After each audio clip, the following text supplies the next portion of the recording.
What's up guys, Rand Razor here with another auto video for you guys today, and today we're going to check out the all-new refreshed 2017 and 2018 Toyota Highlander. So of course, without further ado, let's check out this car, see what's so special about it, and give you guys my quick in-depth review. So the 2018 Toyota Highlander is pretty much identical to the 17 model, with the only difference being that one is newer than the other. This model did see a facelift in 2017 with an updated grille, rear taillights, and extra features and newer styled rims since its inception in 2014 when this generation was introduced. Anyways, checking out the exterior of the Highlander, first off, this particular color on this car is called Blizzard Pearl White, which is the only color you actually have to pay extra for due to the extra layer of paint. Moving to the front here, you can see the bold, new, aggressive grille that Toyota introduced for the 2017 refresh. You could say they're taking some of the design cues from the Lexus lineup, and personally, I kind of like it. However, for those of you who aren't a big fan of all the chrome on the front, you can pick up the Toyota Highlander SE model, which has a completely blacked out grille. The headlights were also slightly revised with a sharper look to them. You can see the two chrome strips on the top grille blend right into the headlight housing. The low beams are still in a projector tube housing, which is better for visibility, but the new thing with these headlights are the daytime running lights available on the XLE and up. And as you can see here, the daytime running lights look really sharp on the refreshed 2017-18 models. And last but not least are the fog lamps that are standard on the XLE and up. Checking out the side of the car, you can see why the Highlander is one of the nicer looking mid-size SUVs, as it actually looks like an SUV crossover type vehicle, with clean lines coupled with contemporary styling and curves makes the Highlander a very nice styled vehicle to be looked upon. Compared to some other mid-size SUVs in this class like the Honda Pilot that looks more like a van than an SUV, many prospective buyers want to steer away from that family van look, and is one of the reasons why many consider the Highlander as an alternative choice to a full-size van. This Highlander also sports the optional body side moldings, which is a great choice for those of you who want to spice up the side of the car a little bit, filling in the gap between the top and bottom of the doors in terms of styling. They're also color matched to the car of your choice, in this case Blizzard Pearl Whites. In addition, they're a preventative measure for those of you who park beside somebody who may not care about dinging the door of your car. Taking a look at the side mirrors, you can see they're fairly large, offering a good amount of visibility. They're also heated, great for winter weather, have the blind spot monitoring built in, which is part of Toyota's Safety Sense technology, and of course they have a built-in LED signal and you can manually fold them in. And the last thing on the car is of course the gas cap. Nothing too spectacular here. It does open up by pressing the gas cap button on the inside, and there you go. Moving towards the rear of the Highlander, you can see the 2017 refreshed LED tail lamps that really bring the back of the car to modern standards. The rear windshield is factory smoked with a built-in wiper and washer. You have the Toyota logo in the center, as well as the Highlander and trim level name on the bottom of the power liftgate, and last but not least is the chrome accented red reflectors on the bumper. The XLE trim level and up does feature a powered liftgate as a standard feature. It can be activated on your key fob or the button next to the backup camera on the power liftgate or on the dash. With the power liftgate up, you can see it reveals a lot of cargo space for the Highlander, and with the third row seating down, as you can see in this video, it reveals 42.3 cubic feet of storage. On the right side, you have a single light for the cargo area, as well as the optional cargo mat, which you can get with the Highlander. And underneath that, we have a lid that reveals your spare tire tools, as well as additional storage underneath. There's also the optional cargo cover, which is a really useful feature, especially for those of you who like to shop a lot, store a lot of stuff in your car, and you want to keep prying eyes from looking at what's inside. Pressing the black button reveals a very unique feature of this car, and that is the ability for the rear windshield to open up. Great for those of you who just need to quickly drop a bag of groceries in without having to wait for the power liftgate to open. The XLE trim level also introduces the smart key fob system. To lock the car, there's 3 touch-sensitive grooves on the top, and to unlock it, have the key fob with you, place your hand behind the handle, and it automatically unlocks. The XLE does feature upgraded vinyl padding over the cloth. There's also some silver/brown trimming around the armrest area. The top is made of a hard, soft touch plastic material, and on the bottom you have plenty of storage space. You have controls for all 4 windows, with the front 2 being automatic up and down. And on top of that, you have your door locks, power window lock, the dial controls for your powered mirrors, and then your handle and your manual lock. This particular interior is all black, but you can get it in gray as well as beige. The bucket seats in the Highlander are fairly cushioned and pretty comfortable to sit in for long trips. There's plenty of controls for the powered seat on the driver's side, including moving forward and back, up and down, as well as lumbar support and even extending the front of the seat for your knees. Checking out some of the controls on the XLE, you have the ability to turn your automatic high beams on and off, the start and stop feature on and off, as well as your power liftgate control and your heated side mirrors and windshield wipers. A standard feature on the XLE is the built-in sun/moon roof, which you can cover up and open and close. Underneath the steering column, there's an airbag for your legs, which is a nice added safety feature, a button for the gas cap, a latch for the hood, as well as a small storage area great for change. The XLE does feature a standard leather-wrapped steering wheel. You have the Toyota emblem in the center, your media and call controls on the left, as well as your directional pad and your lane keeping controls on the right. Because this is a smart key system, there's a push button to start the car. Just put your foot on the brake and hit the start button.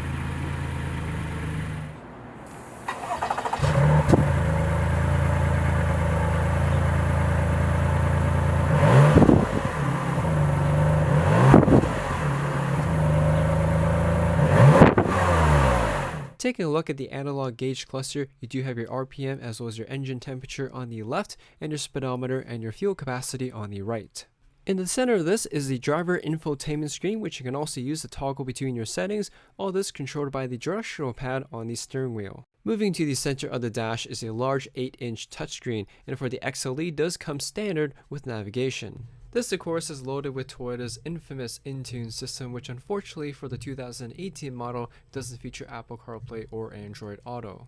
Around the screen you have your physical tuning and volume knobs, touch capacitive buttons on the left and right side of the screen, and even though it's 2018, you still get a CD player on the top. One of the nice things about the Highlander is the separate climate controls that aren't part of a touchscreen. These are actual physical buttons and knobs, which makes it a very simple interface to use. The XLE does have an upgraded digital display to give accurate temperature settings, in addition to separate driver, passenger, and rear cabin temperature controls. The Highlander also sports this unique and convenient vinyl padded shelf to give you an easy spot to store and quickly grab a smartphone, wallet, or other small items rather than stuffing it all in the center console or cup holders. Underneath this shelf you have not one but 3 USB ports as well as an auxiliary port and your 12-volt power outlet. Underneath that you have your buttons for your traction control, snow mode, downhill assist, as well as your all-wheel drive lock. And for those of you wondering what snow mode does, it basically reduces the sensitivity of the gas pedal, so in case you press too quickly on it, it's not going to spin out the tires when you're in snow. Moving down to the center console, you have 2 chrome accented cup holders, and right next to that, yes, that is an actual shifter knob, not buttons, which is leather wrapped. And right behind the shifter knob is your heated seat controls for both driver and passenger. Finally, we have the center console here, which opens up by sliding the top and bottom lids open. And you can see here, it reveals a large space which you can store a lot of stuff. On the bottom, there's another 12-volt outlet, but if you also remove the center shelf there, you can actually fit a full-size laptop. My only gripe with the center console here is that although it looks like real leather, it's actually just vinyl padded, which is comfortable to lay your arms on, but nonetheless, it's still a Toyota, not a Lexus. Moving towards the top, there is an automatic dimmable mirror, which you can turn on and off. The big black thing behind the mirror is actually part of Toyota's Safety Sense system, and that black View dash cam is just a third-party dash cam that you can install easily on the Toyota Highlander if you want to purchase that aftermarket. There's also a sunglass holder, which doubles as a mirror to see all the kids or your drunk friends behind you. And behind that are your controls for your sunroof, your garage door openers, your vanity lights, as well as the on and off switch for the lights, and in addition a mic for the driver easy speak system, which basically translates your voice to the speakers in the back of the car so people far in the back in the third row can hear you.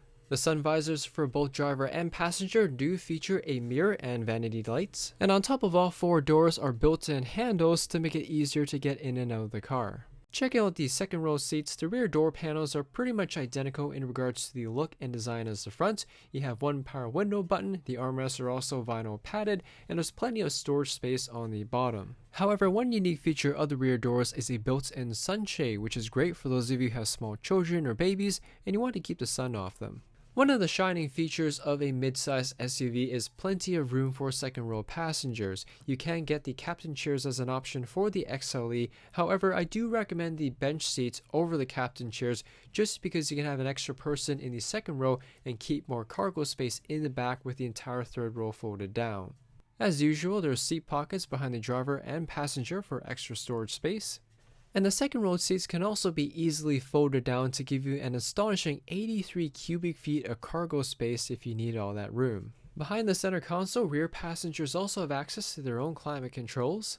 And on the bottom of the center console, there's 2 additional USB ports for the rear passengers to charge their phones. Both second row and third row passengers do have their own vanity lights as well as vents. And speaking about the third row, here is one of the seats popped out, and as you guys can see, the Highlander, like other reviews have mentioned, doesn't have the most comfortable third row seats, at least for adults. So here's kind of like a first-person view when sitting in the third row seating here, and you guys can see, like, I have a fairly slim build, and even I find it quite a bit of a tight space, especially for those of you who opt for the second row bench seats. So I treat this car as more of a 5-passenger midsize SUV with the emergency third row seating, either that or if you have kids. But overall, it's not the most ideal seats for long trips, especially for adults. And the last part to show you guys of the interior is the passenger side. The passenger door is pretty much identical to all the other doors. You do get a power window switch as well as a power lock switch, vinyl padding, brown and silver trim, and a large storage area on the bottom for bottles or papers. One small little thing I want to mention is that on the bottom of the doors there's a big rubber gasket, and basically what that does is that keeps the dirt and stuff away from the bottom of the door frame on the body, so when you slide your legs in and out of the car, that area isn't dirty and therefore your pants don't get dirty. Here's another view of the dash and interior from the passenger side perspective. You can see the bucket seats are identical to the driver's seat obviously, and are just as comfortable, very well cushioned, and excellent for long trips. Like I mentioned earlier, the shelf on the dash is very useful. I noticed many passengers like to tuck their smartphones or wallets in that area, which is a much more ideal spot than the center console or even the storage area on the door. The only difference between the passenger seat and the driver's seat is that the passenger seat does not have the lumbar support or the extended knee feature that the driver's seat has. And here's another shot of the tub style floor mats, which I strongly recommend as an option for the Highlander. They're much better than the stock ones that come with the car, particularly because they're tub style, which means all the water and stuff can stay in the mat and not get on the carpet. Here's a quick look at the glove box. Is where I store my Toyota manuals as well as the external battery for the parking mode on my dash cam, but other than that, it really doesn't get used that much. There's also a built-in light in it for nighttime use. Overall, the interior of the Highlander is modern, simple, and comfortable. It was never meant to look too flashy or upscale like a Lexus, but does have some nice features, materials, and options. If you opt for the limited model, you get upgraded leather seats that are also used in the Lexus lineup for a true luxury feel in the Highlander. There are airbags galore for added safety, and 2 rows of roomy, enjoyable seats. The third row certainly hinders buyers looking for a 7 to 8 passenger comfort. However, with the third row down, it makes an excellent 5-passenger SUV with plenty of cargo space. The interior hasn't really changed much since it was first introduced in 2014. Thus, compared to the new Camry, RAV4, and Avalon coming out this year, it is starting to show its age both cosmetically and tech-wise. Powering the Highlander is a 295 horsepower naturally aspirated V6 engine. It's capable of moving this nearly 5,000-pound vehicle from 0 to 60 in 7.2 seconds and gives it a towing capacity of 5,000 pounds. Coupled with an 8-speed automatic transmission and start and stop technology, it supposedly gives the Highlander a mileage rating of 19 city and 26 highway, or 22 combined. So far, with mostly city driving, I have been getting around 15, which really isn't that great, but if fuel economy is a concern, I strongly recommend the hybrid models as they offer much better city mileage at 30 mpg. Last but not least is the driving experience. To put it simply, it drives what a big mid-size SUV should. With nearly 5,000 pounds of vehicle around you, the drive is solid and doesn't feel like you're in a tin can. The Highlander absorbs road imperfections, bumps, and holes very well without too much transfer inside the cabin, and thus makes it a great land cruiser. Road noise is minimal along with a bit of wind noise, but keep in mind it won't be ultra quiet like a Buick, as the Highlander is technically not a luxury car. That being said, the powerful V6 engine gets you up to highway speed no problem and offers plenty of power to move this big crossover quickly and smoothly. In addition, for those of you who are looking for a slightly sportier ride, the Highlander is offered in an SE model. Aside from some cosmetic changes like a big bold black grille, the suspension is tuned to be a little bit more sportier and have a little bit more excitement than the standard Highlander models. Overall, the Toyota Highlander is a great choice for those of you who are looking for something bigger than the RAV4, but not quite as big or scream out as a family van as the Honda Pilot. It's an odd-sized car because it's bigger than a traditional 5-passenger mid-size SUV like the Ford Edge or Chevy Equinox, but not quite as big as a GMC Traverse or Honda Pilot, which is one of the reasons why I like the Highlander to treat it as a 5-passenger SUV with lots of extra space over the smaller counterparts. Toyota is obviously a reputable brand, but the Highlander is also a reputable model with many repeat buyers, making it one of Toyota's most popular SUVs alongside with the RAV4. The ride quality is smooth and solid, and the powerful V6 engine gets you going to highway speeds very quickly. It may not be the most exciting SUV to drive, but nonetheless, it's nice to see a car designed for comfort over performance.